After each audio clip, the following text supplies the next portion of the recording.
awesome. So steely. So what we're going to do here is I have a demo ready to go. Let's see, where is my PowerShell? I'm going to kick off a handful of scripts to run, kind of simulate a little load, and yeah, that's fine. And while that's running, come back over, and so this, as I put it, this is from DM exec session. So in terms of a car analogy, because that's how I started this whole thing, was if you wanted to know basically who's driving your car, who's connected, who's running things, you would run something as simple as this, and you would just see a whole bunch of people are connected, and that's fine. Now, if you wanted to know more about what was going on underneath the hood, to see the stuff that's running and runnable, you would run this. And I've got a handful of queries. I've got a couple running, and I've got a couple in the runnable queue. If I scroll over, we can get a little more information. Now, I'm just going to the DMV, and I'm just putting in, just filtering on running and runnable. So the information you get back out of that DMV is you get a status, the command, you get the SQL handle. You can take that SQL handle, put it into another DMV, get back information about the statement. What else do you get here? Offset, so that's the part of the statement, of the bigger statement. You can say, here's the offset, here's the start and the end. Plan handle, if you want to look at the execution plan again, you can toss that into another DMV. Wait, or a function. How do you get back the show plan, XML? Come on, you're the smart, it's the function.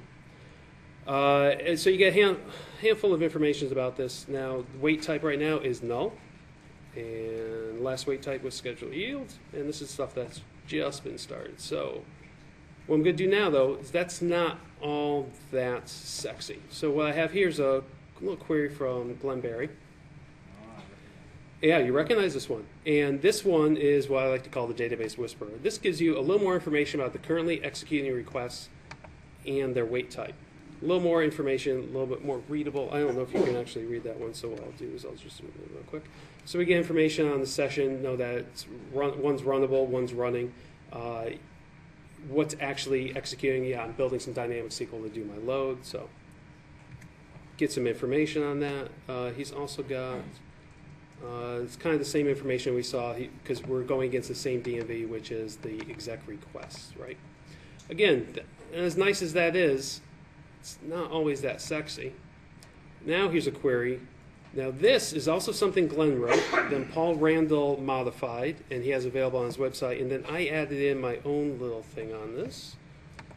And this is going to give me an idea of the overall weights for my system.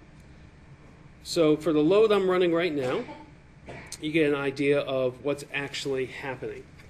So if you want information on your system to know more about the weights are happening, if you wanted to dive in and say, let me figure out a better way to, say, tune the system, be a little proactive. Show up for the day, you've only got one server to manage, right? Because you only got one server to manage. Right. So you just show up and say, just show me where the weights are, show me where I can make some improvements. So scheduler yield. What's who knows what that weight is for? CPU? T-shirt? Cookie? T-shirt. I said it first. You don't count. Do you remember all the stuff you were saying about me? Yeah. Yeah, but I was told you didn't understand it, so. You have to speak French to me. You know that. So this is a nice query. Like I said, you can grab the version that Paul has. What Paul is giving you here is information about the weights. So let me do this. Let me put into text. Let me see how it shows up here. So it's a little bit bigger for people to read, but I'm going to have to scroll over. We're going to miss some of it, but I'll just go by the column headings. So here's the wait seconds. So that's an amount of time. So this is out of OS waiting tasks. The wait seconds is the amount of time that that particular wait type was waiting. The resource is how long it was actually waiting for a particular on that particular resource wait. So in this particular case, it's scheduler yield, and it was waiting for 0.17 seconds. The signal is the difference of those two, and that's how long it waits in the runnable queue. Now, the scheduler yield, of course, we know is CPU. So that's where most of its weight is. But if you look down the list, you can see that we don't have a lot of signal weight. And that's important, because if you want to know if you have CPU pressure, this is the part I added, is I want to get a percentage. So what's any idea what the percentage would be between signal and overall weight that I would say I have CPU pressure? Who wants a cookie? 50%. Yeah. What is it? 50%. 50? Not 50. That's too high. That's too high. You can't, all right, you can have a cookie. So what's the, Microsoft gives a definition for a threshold between signal weight to overall weight. And if you are over that threshold, they say investigate possible CPU pressure. And the answer is? Yellow Rose of Texas. What did you say? 24 is close enough. Cookie. Book. USB. Cookie. I think it's 20. I'm making this up. No, I think it's 20. I think I've seen some people say 20, some have said 30. But the idea is you just pay attention, you look and you say, hey, maybe I have something to investigate here. It's almost like you hear that ticking noise because you haven't put oil in the car for a while, and you know that the engine's doing something different. Yeah, he knows. You forget to change your oil? That's a lesson you learn once. So Paul added in a few things here, like so there's a weight count. Again, all information to do what I always say is the forensics. What's really happening under the hood here. The weight count is the total number of times that weight has actually happened. The percentage of overall weight. Average weights, he added in average resource and average signal weights. All pieces of information for you to come back here and determine and answer the question, is this really a problem? So let me bounce back to my slides. So, God, how long have I worked for Confio now? How long have you been here? I just add on to whatever it is. I've only been 4 months. I think I was there 4 months before you, so it's been like 8 months. But I get to interact with a lot of customers. And what I've done is I've been taking notes on the types of weights I see. So we'll start from the bottom up. What do you think the 5th most common weight event I see on people's systems? CX packet? Incorrect. No, that's going to be pretty high. Locks, right? Just waiting to acquire locks. Okay? What do you think the next one might be? CX packet. Yeah. Disk reads. Page IO latch. I see physical disk reads quite a bit. Next one. CX packets. Write log. Write log. I see a lot of write logs, and we know that's waiting for the log flush to complete. We got CX is next. CX is next. So what's number one? Schedule you. No. Really? No. Number one for a cookie. Survey says. This is my favorite. This is my favorite one because as a DBA, I don't have to do anything. Async network gets you a cookie. Yes. Very nice. Should we improve it? I see SOS. How many people here are actively monitoring their weights right now? Just one? Nobody else. So, how many people have had somebody call and complain that the server is slow? Yeah. How many people have done some research to find out that the reason the server is slow is because somebody's trying to use, say, Access or Excel and return back a few billion rows of data, and they don't realize it might take more than a minute? Nobody? I'm the only one? Please. So what I get surprised by is when I look at customers' data, and I go through this, and they tell me how to fix async network I/O. 2 ways to fix that. Get rid of your users. That's what I was going to say. No, that's like reason 2A. Disconnect. There's 2 things you can do to fix this. No. Upgrade your network. Yes, build a bigger pipe. Build a bigger pipe. Disable their Or lessen the data. As a DBA, those are the really two things that you would offer to somebody, and you would say, okay, can we build a bigger pipe? That's only a few $1 million, right? Whatever it's going to cost. Or I had people do this. Our 2 sites were 800 miles apart, the 2 major sites. And that's where they do whatever. Server's slow. I come back. I'd say, well, look at what you're trying to do. Well, can you make it faster? Yeah, I can lay pipe between here, Hartford and Atlanta, 800 miles. Yeah. Or I'd say, well, could we just return less data? Well, no, because I don't know what I need and I don't want to make any code changes. I go, well, there's nothing for me to do as a DBA here. There is no button for me to I press. have a fast button at work. Turbo button. So these are the typical weights. So if you're not looking at your weights right now, I would encourage all of you to start doing so. And you'd be surprised at what you find. You might find a lot of your servers right now, one of your top weights is simply async network I/O. Do you have a question, sir? I just had a comment that you got a right I/O weight on number 4, so that'd be visible disk activity instead of reads. Sorry. If you want to. Sorry. Thank you. What did you say? I have physical disk reads, but it's a write activity. I see. He's a stickler. So why would you measure weights? Yeah, you're being very helpful. He could have emailed you privately and said, fix the slide. No, I appreciate it. I put these together last night. So why would you measure weights?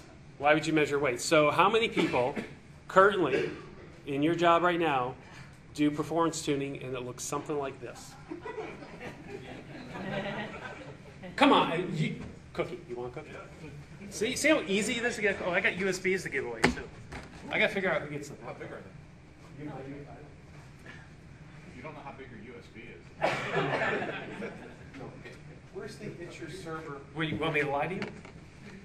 16 gigs. Tom, where's your It's Your server? Because that's what I always hear.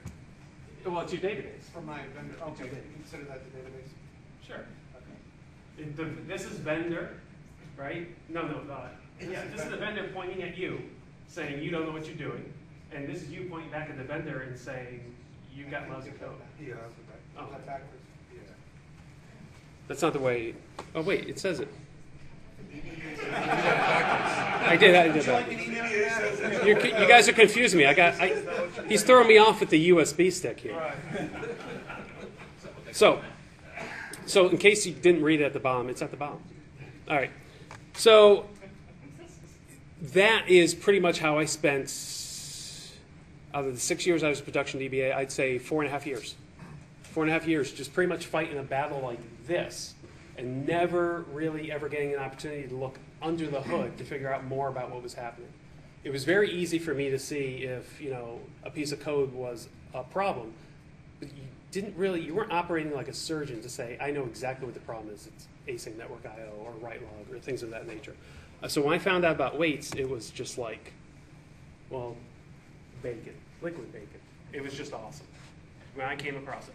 So this is why I love using weights, response time analysis, wait time analysis, that weights and queues white paper I told you about. And this is why it's so good. It allows you to focus on the problem. So there are 4 possible resource bottlenecks, and they are CPU, that's 1. Memory. Network. Disk. Bonus points if somebody says the 5th pseudo one. No. No. This is for the book. People will tell you that there are 5 groups. I disagree. I say there's only 4, but there's a 5th one that people will tell you to look at. So we said disk, memory, network, and CPU. Vapes. Mark, Mr. Souza, what's the 5th? Nobody wants my book. Fine. TempDB. TempDB. TempDB, you'll see stuff written, and they'll list TempDB as a resource bottleneck. Isn't that disk? That's what I say. But I'm telling you what you'll find is somebody will list 5 resource bottlenecks. Yeah, but that could go right up there with code that they were. But it could also be a memory issue that spills into TempDB. So that's why I look at it and I say TempDB is usually a symptom of something else. So that's fine. You guys don't want the book. I'll keep it. So weights help you answer the big question, is this a problem? If you remember the script that we just had in the demo, it not only tracked some of the time, but it tracked the count. So if you have something happen 1,000,000 times and the weights are really, really small, it may not be a problem. So you can't just call up the data and say, oh, look, top of the line, it's right log. But if it's a lot of little activity and they add up, then you're just seeing an aggregate. So you got to pay attention to all the numbers that come back. It's a fabulous script to use. I'd encourage you to go get it. But the reason you're able to do that information is because you're answering the big, is this a problem? All right. Without it, you're just looking at it and guessing, and maybe this is the resource area for me to try to tune. It helps you prioritize. So if you come across and you find that async network I/O is the biggest thing you have to worry about, there's not much you can do about it. That user's sitting there, they complain, they're using access, they're pulling back 1 billion rows, you say, that's great. We either build a bigger pipe or you get a smaller result set. Let me know when you're ready to fix that. I'm going to go work on something that I know I can actually take care of right now. So you don't even have to spend time with that person anymore. And it lets you be a lot more efficient in your day. You can fix the ones that you can fix now. Now, it doesn't rely on health stats alone. So how many people here use only perfmon in order to do performance tuning? Good, no hands. I actually had a person at my company, it was just perfmon. So if the server was having a problem, he'd fire up perfmon and he'd say, CPU's at 85%. And I'm like, okay. Why? You have no idea why. You're just looking at the health stat of a server at that point, right? CPU's at 85%, and that's why we're having such a bad response time. And you know how long it took us to get perfmon running on that server that was having CPU pressure? I mean, this took us a long time, and we get in there, and the end result is for him to tell me that the server's unresponsive. I kind of already knew that. Did I have to wait a half hour for you to get this information to me? You ever tried to spell that? Yeah. I am not going to mention that. So here's the use case, or what I say is my story. So towards the end of my career as a production DBA, I'm really not DBA. That's terrible, dude. What you see up there is the resource utilization for a particular server. I've got here a health stat. I've got here some information about statements itself and another health stat. And what I came across was a server, and I could, through tracking weights, is I could see that there was this one particular query that was, using the most resource. And it just stuck out on me. What really stuck out is, in terms of an aggregation, I had over 15 hours of wait each day tied to one query. It was like clockwork every day, every day, every day. So I dive into it. I see the one query. I look at it and I go, okay, this thing's running in a half a second, but half of that time, a quarter of a second, all right, it's spinning cycles because it needs a covering index. And it's vendor code. Shocked. And I decided I'd be smart about it. I looked at it. I said, you know what? Actually, given all the information, I'm just going to make an alter. I'm going to include this one column that it needs. We'll see what happens. See what happens. Okay? So I changed that one query. The utilization of my server went from 25% down. The round trip time went from 100 milliseconds or whatever down. The overall utilization for the server just disappeared. This is one query on one server, shared. I forget how many systems are on there. Now, why this was so important for me was we were doing a virtualization project. One of the best parts of the virtualization project, what I love, is the elimination.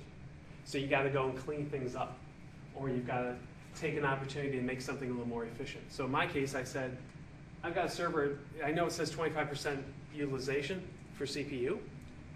How many people here would jump on the chance to virtualize a server that was 25% CPU? You really wouldn't. You'd either skip it or just say, some things just can't be virtualized. Ever heard that? Database server just can't be virtualized. Yeah. So I did all this. I found the query. I tuned it. Came back.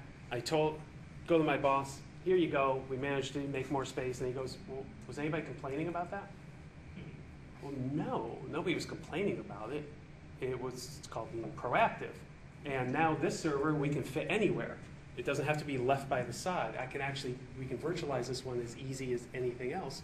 And the sum total of that was them just saying, yeah, we don't really care. Like I said, it was towards the end of my time.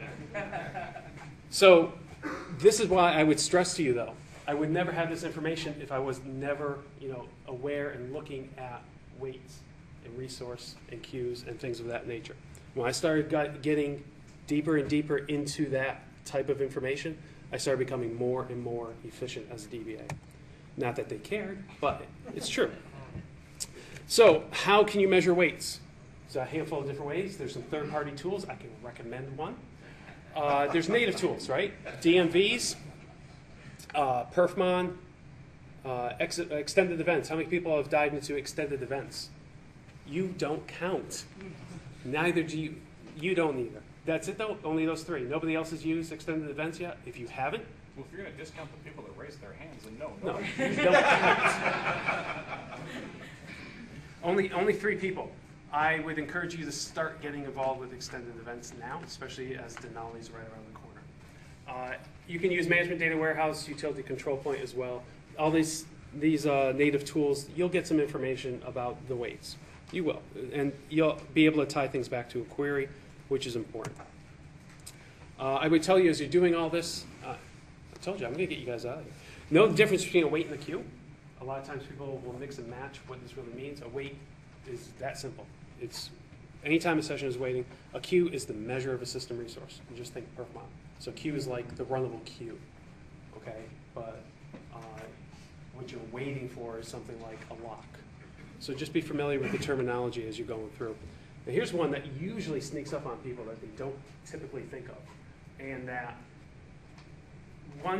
there's really two types of systems. Well, things get lumped. It's either transaction-based, OLTV, or it's a warehouse, OLAP, right? Well, there are differences between those two systems when it comes to thresholds. So buffer cache hit ratio for an OLTP system, anyone? Cookie? What? Low? Give me a number. So I want to know what's an acceptable threshold for OLTP. You've already got two. 90. On what? 90. 90? You already got something. So OLAP, what is it for OLAP? SLA. Yeah, SLA, right? No, but there's a difference between the two, okay? So now, big question. How many people here have servers that are being used for transaction systems and for analysis? They're shared, yes. So which threshold, so which threshold would you follow?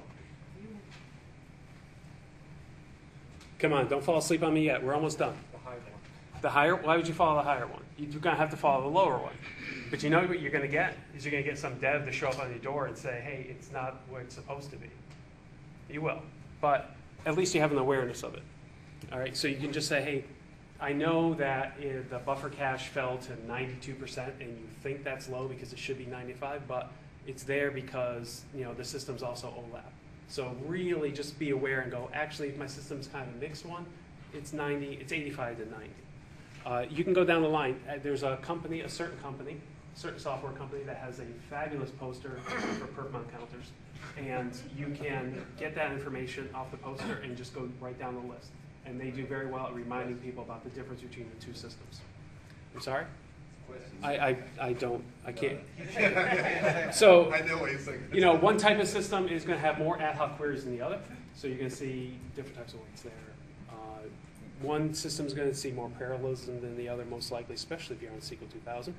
And one is probably going to see more blocking and locking. So be aware of those differences and what is actually running on your system when you start diving into these weights and queues. And what does this all mean to the DBA? So it means that you're going to be able to start operating with precision, whether you're working under the hood of a car or you're building a server. Whatever it is, it's a laptop. It's good. It's the best picture I found. I put this together last night. So, you're going to operate with precision. I mentioned before, I became much more efficient as a DBA when I started knowing more about the weights and queues involved on my systems. It was easy for me to dive in. The mechanic knows the engine's running and he can hear the ticking and he already knows what the problem is. Believe me, that's how you become as a DBA. People just walk to you, they'll say what's happening, and you'll know and you'll think, oh, this is where I can look. You'll be able to read the code, so to speak, and go, I know what I can do to fix things. More information. So I mentioned the weights and queues white paper, and that's the first link. The second link, I believe, is the weights and cues demo from the MCM training that Paul Randall did. What else do I have here? Paul's blog where he puts together that query. The SQL Server Performance WordPress blog is Glenn Berry's blog. Then there's my blog. I'll put these slides up there for people to go through. Speaker rate, if you want to rate this talk. And well, why would I do that? That's what you all know. Yeah. Yeah. So, not in a nice way. Yes, we do. We Nice showed for your you. book on Not Yeah. sure you get anywhere else. And that's it. I told you I'd get out of here. So 45 minutes, not bad. Questions? Whew. Yeah, you sucked up all the time. So. Yeah, I did. Yeah, you know, I just took care of that. Yes, sir. How does Adams, who is active, go, I mean, does it cover pretty much what you, weight states and that's what? You know, I've used Who is Active a few times, and I don't recall the weight information. Does anybody else have? It has it. His is really good because you get back those query plans in the XML in just a couple of clicks to get more information about it. I don't recall. I don't use it enough, but it is a fabulous tool. I've used it a couple of times, but never to dive into the weight information because I had that information It's kind of somewhere similar else. to Glenn's when you showed us. Okay. Yeah, it's just a store procedure that runs, and yeah. Question? How come nobody else talked about weights and cues about 3 years going back? Like 3 years ago, Okay, so the all white. of a sudden it's just like this Okay. best thing. So the question is, how come nobody talked about weights and cues until 3 years ago? Yes. What I would tell you is that the white paper came out 6 years ago, so people were definitely talking about it. And what I would say is that 10 years ago, it was essentially one of the secret ingredients for some high-profile consultants that knew how to go in and look at the weights on the server, and they could walk in and tune things at the server level, at statement level, and it was known, and they might talk about it, but they weren't. Nobody was blogging back then. It didn't really show up until that white paper. And from that white paper, and when people start to see the results they get, I think it's just kind of had more steam in the last few years. To me, that's what I think has happened. It's been a fabulous thing for me. Well, and in 2000, they went from like 20-something weight types, like 200-something weight types, so that's Yeah. a big difference as well. It is, but I mean, But then you got to mature with it and all of that. it's true. But I mean, there was an awareness. You knew. You could. It was a shortcut. It was a shortcut. And as it got more mature, it started to get more press. And now a lot of people are very, very keenly aware. And it's not covered in books online, that's not you. Weights and cues? Wait, Well, it wasn't. I don't. Yeah. I mean, so that's where the white paper came in. Who's reading books online? She, Excuse me. This whole project year long. Yeah, I know. Good luck. Thank you.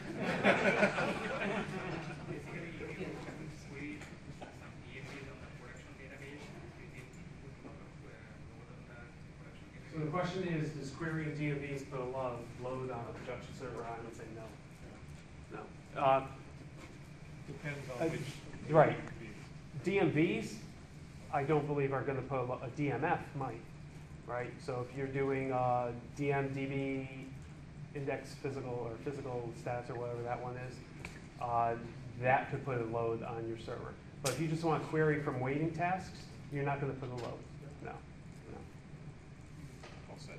Yeah. More questions? I'm here all night. Who? Higas? Souza? Oh, no, I was just going to come about, X events is actually less overhead than DFD because in memory structures, you actually query, you actually query base is actually stored. So I told people X events. I'm just giving you how they get out. Yeah, X events are a very, very good thing. And the other? Yeah, it's a little harder to write, but lots of my folks like to put a little drop in the school to help you out. Isn't Denali going to make it a little bit easier as well? We actually have something cool that we're putting X events inside profile. You know, so. I thought you were getting rid of profiling. I thought you were getting rid of profiling. Not yet. It's So going to be phased. are you're putting X events into the cloud by themselves? Not yet? No. Absolutely, absolutely. It really is. There is less overhead, like you said, if you're going to use X events. They're just not easy to work with right now, but Mark is fixing that.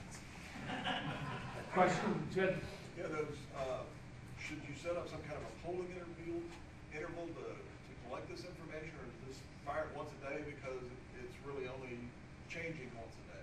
So the question is, how should I query the DMVs? How should I query the DMVs in order to get some meaningful information? Well, it depends. Those numbers.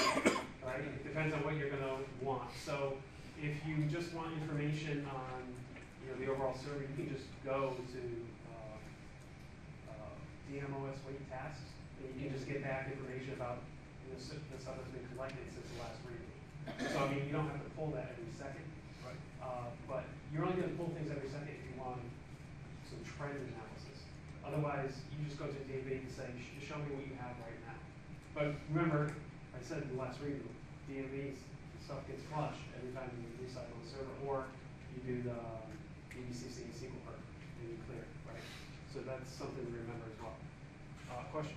Yeah, so does your book do more of the deep dive on? My book? No, my book doesn't do anything with waste stats. That can't be all the questions. What is the book cover? My book is more professional development. It's about life as a DBA. It's called DBA Survivor for a reason, because I managed to do it. And it's basically, in a nutshell, it's pretty much everything I did wrong for like 6 to 7 years that I wish I could have done better. Kevin Kline. It's such a small. That's not a lot of pages, Tom.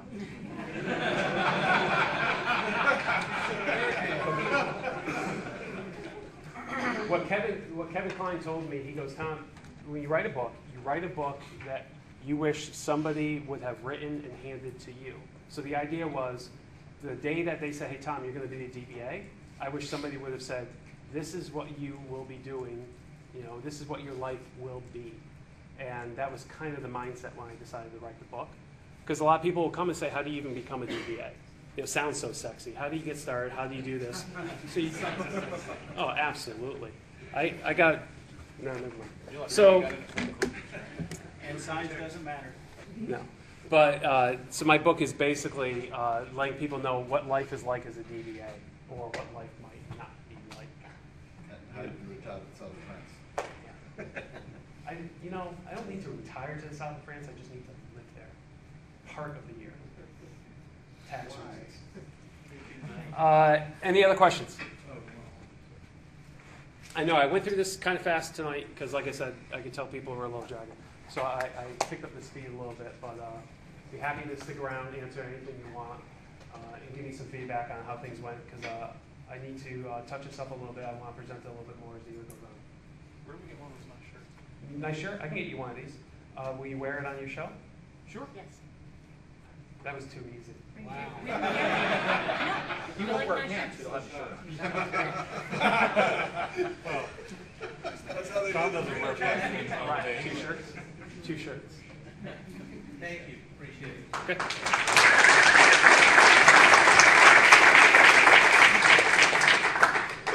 Thanks, Tom.